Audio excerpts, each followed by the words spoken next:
This district in particular runs a lot of high acuity calls. We have shootings in this district and house fires and bad car wrecks. And it might sound kind of morbid, but those are the calls where we get to use our skills and know that we're really helping people. I went to UNC, and when I graduated, I went and worked as a software consultant for IBM for about 4 years. I moved to Philadelphia for that. And I would work from home on Fridays, and I lived around the corner from a fire station, and I would watch the fire trucks go by, lights and sirens, while I was on my Zoom meetings and stuff, hating my life. And I was like, you know what, I need to just can this, do something completely different. So I moved back down to North Carolina and took an EMT class. And as soon as I got my EMT, I started applying to fire departments, and Durham was the first one that called. My name is Carter, I'm 33, and I'm from Chapel Hill, North Carolina. This is my bedroom. Married to my wife, Deanna. We have a beautiful dog together, Reba. She's 3 years old. My parents have always been very accepting. It really felt like a non-issue. It wasn't a big event for me.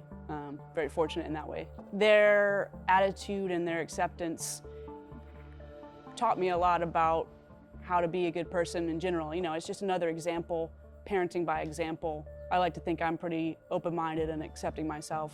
Especially here in the fire department, you know, we have people from all walks of life here in the fire department.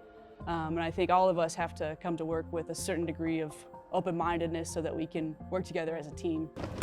I have asked my crew if they've ever met a trans person who's out before they met me, and everyone besides Carter has said no. And if that has changed their perspective or anything, my crew or people that I have had this conversation with just say, yeah, you're just a person.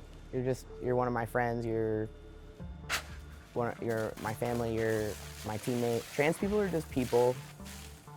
We're just regular people trying to live our lives.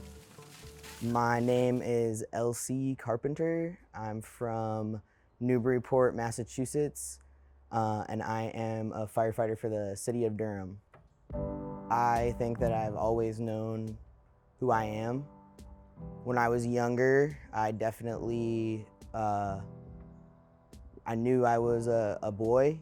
It was pushed down by my family. I always wanted to wear boys' clothes.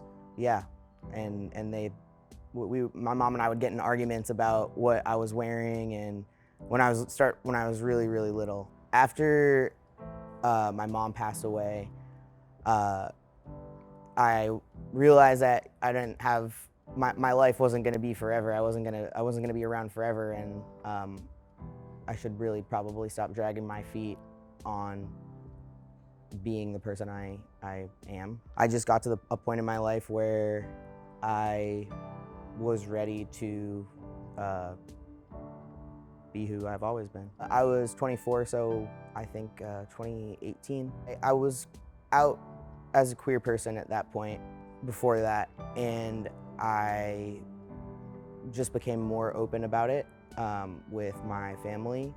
I became more open about it with my friends, feeling like I wasn't my outside was not reflecting how I felt inside. I feel great. Yeah, I feel really good. I feel like I am living in the body that I'm supposed to be in. That experience is obviously really different for everyone. That's just my personal experience.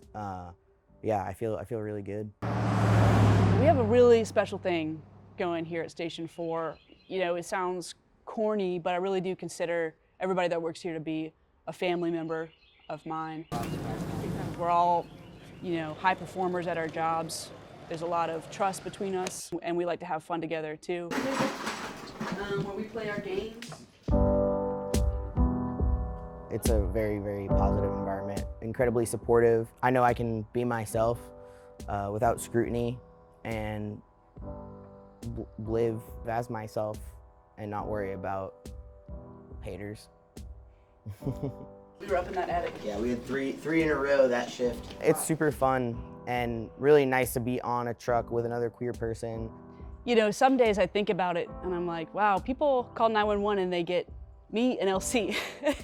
And that's a great thing. We're extremely capable firefighters and providers. She's been on the department longer than I have, and she was my senior firefighter when I first got assigned to Station 4. I feel like we hit it off pretty quickly, and we're able to work really well together. We have, I would say, like a sibling relationship. There's some rivalry, a lot of joking around. The cool part about us both being members of the queer community is we have a lot of shared cultural understanding. I love this job. I love being able to show up when people call 911 and they're having the worst day of their life, and to be able to be there to support them and help them.